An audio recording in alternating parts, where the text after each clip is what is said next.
Bien-aimés, je vous salue dans le nom puissant de notre Seigneur, notre Sauveur Jésus-Christ. Ce matin, bien-aimés, nous allons lire dans l'évangile de Matthieu au chapitre 1, versets 18 à 25.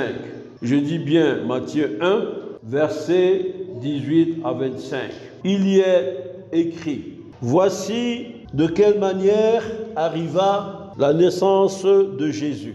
Marie, sa mère, ayant été fiancée à Joseph, se trouva enceinte par la vertu du Saint-Esprit avant qu'ils eussent habité ensemble. Verset 19, Joseph, son époux, qui était un homme de bien et qui ne voulait pas la diffamer, se proposa de rompre secrètement avec elle. Comme il y pensait, voici un ange du Seigneur lui apparut en songe et dit: Joseph, fils de David, ne crains pas de prendre avec toi Marie, ta femme, car l'enfant qu'elle a conçu vient du Saint-Esprit.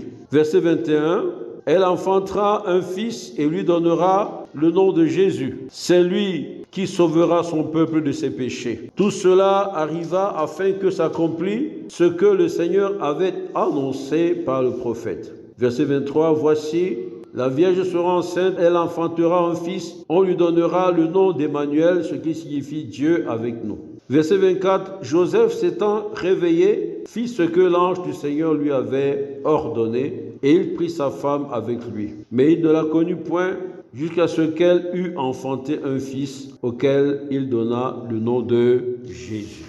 Amen. Bien-aimés, nous sommes toujours en ce dimanche, dans les temps qui commémorent la naissance de notre Seigneur et Sauveur Jésus-Christ. Dans le cadre de la méditation des événements qui se sont déroulés se rapportant à cette première venue du Seigneur Jésus-Christ dans ce monde, d'une importance capitale pour la venue de l'humanité, nous venons de lire Matthieu 1, versets 18 à 25, qui nous édifie sur le personnage de Joseph et son attitude vis-à-vis de l'appel de Dieu et son implication dans la mise en œuvre du plan de Dieu. Le récit de ce matin, bien-aimé, fait suite à la méditation de dimanche dernier sur la foi de Marie. Une foi à toute épreuve qui, à l'instar des autres héros de la foi mentionnés dans Hébreux 11, versets 4 et suivants, doit nous servir d'exemple dans la marche avec notre Seigneur et Sauveur Jésus-Christ. D'où le thème ce matin, bien-aimé, qui est le suivant: Joseph, la foi d'un homme de bien. Ce thème, bien-aimé, nous allons l'examiner en 3 volets. Premier volet, nous allons chercher à savoir, à connaître qui est Joseph. Deuxième volet, nous allons regarder, examiner la particularité de l'appel de Joseph. Et puis en troisième lieu, nous allons voir l'exemplarité de sa foi. Bien-aimés, ce texte que je viens de lire nous parle de Joseph. Mais qui est Joseph? Quand on regarde son ascendance biologique, c'est-à-dire sa généalogie, eh bien, Matthieu 1, du verset 1 au verset 16, nous permet de voir que Joseph est la lignée de David. Dans Matthieu 1, verset 1 à 16, il est présenté la généalogie de Jésus. Et quand on remonte, eh bien, on retrouve au bout le roi David. Ce qui veut dire que Joseph était bien de la lignée de David. Et on le voit aussi clairement dans Luc 2, verset 1 à 5, au moment où il va se déplacer pour le recensement qui avait été ordonné par l'empereur romain César Auguste. Eh bien, Joseph se rend à Bethléem, en Judée, dans la ville de David.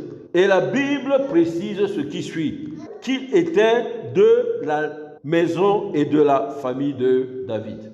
Et enfin, les prophéties de 2 Samuel 7, versets 12 à 19, et Jérémie 23, verset 5, avaient déjà annoncé que le Messie viendra de la maison de David. Donc, dans l'ascendance biologique de Joseph, on voit très bien qu'il est de la lignée de David. Maintenant, qui est Joseph? C'est aussi chercher à connaître son caractère, à voir son attitude vis-à-vis notamment de Dieu. Ce que l'on constate, c'est que la Bible ne nous dit pas grand-chose sur Joseph en réalité. Mais il y a une chose de remarquable qui a été dite. Joseph a été qualifié d'homme de bien. Dès lors, on comprend que c'est un homme dont le cœur bat pour Dieu. Parce que ce témoignage-là vient de Dieu. C'est la Bible qui le dit. Un homme de bien. Donc, c'est un cœur qui plaît à Dieu. C'est un homme dont le cœur plaît à Dieu. Un homme certainement pieux, c'est-à-dire un homme qui a un grand intérêt pour les choses de Dieu. Un homme habité certainement par la crainte de Dieu. Donc certainement un homme sage aussi, puisque, n'est-ce pas, la sagesse vient de la crainte de l'Éternel. Un homme en communion avec Dieu, la preuve, il va recevoir 2 visitations de l'ange qui sont présentées dans Matthieu 1, 20 et dans Matthieu 2, 13. Dans Matthieu 1, 20, eh bien l'ange vient lui dire de prendre Marie, bien qu'elle soit enceinte, parce que, eh bien, l'enfant vient du Saint-Esprit. Et puis, dans Matthieu 2, 13, eh bien, l'ange va lui demander de fuir en Égypte avec le petit enfant et sa mère, parce que Hérode certainement a le tué. Joseph est également un homme habité par une véritable foi en Dieu. Il croit en ce que Dieu lui dit. Les messages qui lui sont transmis par l'ange de l'Éternel. Joseph ne pose même pas de questions. Joseph n'essaye pas de raisonner. Il n'y a aucun doute. Quand il s'est réveillé après le premier songe, il est parti et il a pris Marie, sa femme. Et dans la deuxième vision, eh bien, on lui a dit de fuir, d'aller en Égypte. Il ne s'est pas posé de questions. Il n'a même pas posé à l'ange la question pourquoi. Il a pris l'enfant et Marie, n'est-ce pas, pour aller en Égypte. Donc, c'est quelqu'un qui avait une foi véritable en Dieu. C'est quelqu'un qui est tempérant et réfléchi. Regardez, il cherchait à rompre avec Marie en secret pour ne pas la diffamer. Alors, si c'était un homme ordinaire, à cette situation qu'il vivait, il aurait fait du bruit autour de lui, eh bien, il aurait fait des scandales et toutes sortes de choses qui auraient pu contrarier Marie et l'exposer à la vindicte populaire.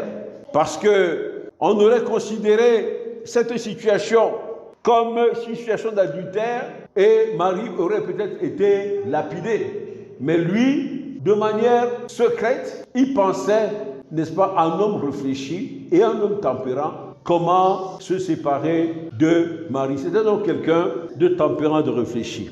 Un homme qui fait passer les intérêts de Dieu avant ses propres intérêts. Il faut bien le voir et le comprendre. Et parce qu'il n'a pas fait cas de lui-même, n'est-ce pas, l'orgueil, n'est-ce pas, de l'homme, il a mis cela de côté, d'accord? Il a vu les intérêts suprêmes de Dieu, n'est-ce pas? Et il a accepté d'entrer et d'être un instrument pour la mise en œuvre du plan de Dieu. Un homme qui se soumet à la volonté de Dieu. Un homme qui se soumet à la volonté de Dieu. Un homme humble qui se soumet à la volonté de Dieu.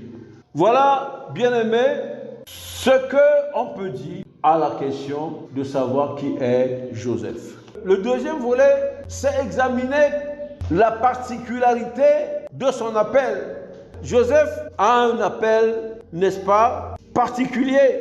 Celui d'accepter d'être le père putatif, c'est-à-dire Joseph devra accepter une paternité d'un enfant conçu pendant les fiançailles, c'est-à-dire avant le mariage, en sachant pertinemment que ce n'est pas lui le père. C'est particulier ça, d'accord? Dans un environnement, un contexte socio-culturel exigeant par rapport à ce genre de choses.